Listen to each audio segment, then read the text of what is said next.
Jared Francharo, Sean Casey, and also Joel Sherman with you. And first up, because you've been part of some organizations that have had some historic turnarounds both in Boston and also Chicago. So when you look at this Mets franchise, what do you think is kind of the first aspect you need to go to work on?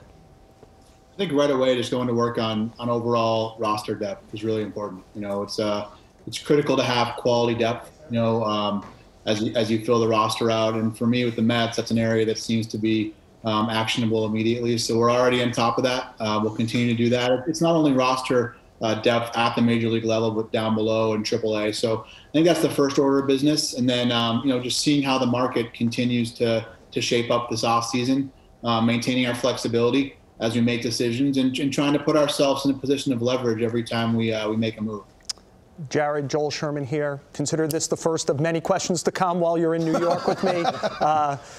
I wonder, usually somebody gets your job, it's somebody taking over what needs to be, if not a partial or total rebuild. The Mets have pretty good top-line talent here. You're going for top-line talent, and yet there's a lot of issues, culture, minor league depth, things like that have to be addressed. How do you balance two things of that power? One that you could win right now and one that you want to fix the team for the long term? Yeah, I think they run together. I think sustainability is really important. You know, I think in the short term, you know, there's some really good pieces on this team. The team has a really strong core of players, both in the rotation, the bullpen, and the position player group. So, you know, continuing to strengthen that core, but also building out the farm system, drafting well, you know, making good, effective trades to help fill out the system, and then adding that layer of depth up top. All that stuff's going to eventually lead to sustainability. But, you know, with some of the guys that the team already has in place, at DeGrom, Stroman, May, Diaz, Alonso, Conforto, Nimmo, McNeil, just keep going, Dominic Smith. There's so many good players that it's a great situation, and I think, you know, I'm really excited to be part of it. Jared, what's up, man? Sean Casey, congratulations. Congratulations, brother. Thank you. I want to show you a picture really quick right here. Is that you in the blue right there? Yeah, I was at your house. Yes. I still haven't stopped laughing. I'm telling you, like, I've always heard that you can laugh to a point where you can't breathe. And that actually happened that night with you telling those stories. It's the hardest I've ever laughed in my life, and I mean it. Dude, it was one of the greatest nights ever when Bussy was telling his stories and we were going back and forth. Oh. The one thing I thought was so great. But real quick, you got to tell people where that picture's from. So that's on my porch before the 2015 Pirates Cubs game. Theo is a buddy of mine from back, you know, is a friend of mine, and they all just came over the porch. And I thought the greatest thing about this story, and Jared said it earlier in his interview, he was talking about relationship building. I thought it was so cool. I said, Theo, bring a couple of guys over. And Theo brought the whole front office over, and I thought it was amazing you guys were traveling together. But I was like, man, that's what it's all about. Are you going to bring that kind of stuff that Theo and Mike Hayes and those guys are, you know, you talked about relationship building. Are you looking to do that with your Mets front office? No doubt. That's a huge part of what I've learned about who I am. You know, professional development, building a culture, an idea meritocracy, you know, giving everyone an opportunity to impact the organization, you know, putting people in a position where they feel like they're making an impact is all so important. So for sure, I've always had that where I've worked, and that's going to continue with the Mets. Jared, follow up to that because you're coming in. Sandy is obviously an accomplished baseball man. You're relatively new to both the job and New York. Can you go through the balance of how you, what your responsibilities will be right away and how much you have to lean on Sandy and other members of the organization who've been there a while since we're already into December of an off season?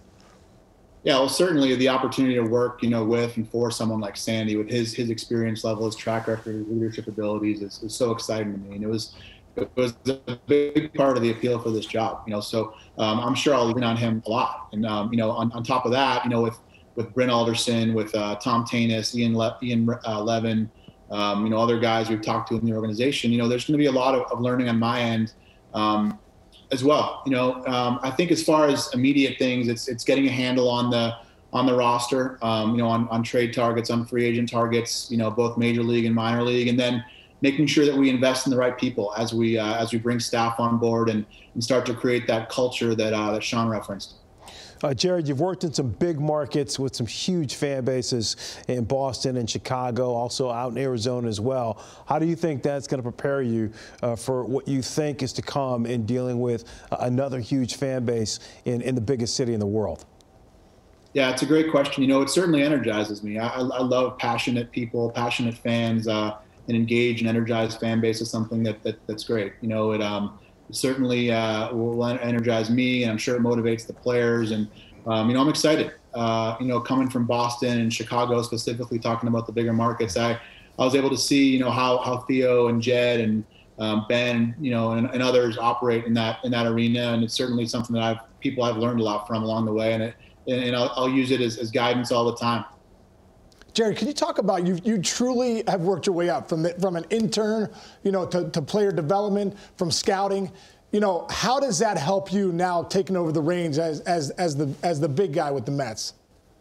Yeah, it helps so much. You know, I think a strong internship program, you know, the apprentice program is so important. And working your way up, it just gives you an opportunity to touch so many different areas of the operation. And, you know, I think as I draw back, you know, every decision you make, it's, you know, there's a player development aspect to it. There's an amateur scouting aspect to it. There's a professional scouting aspect to it.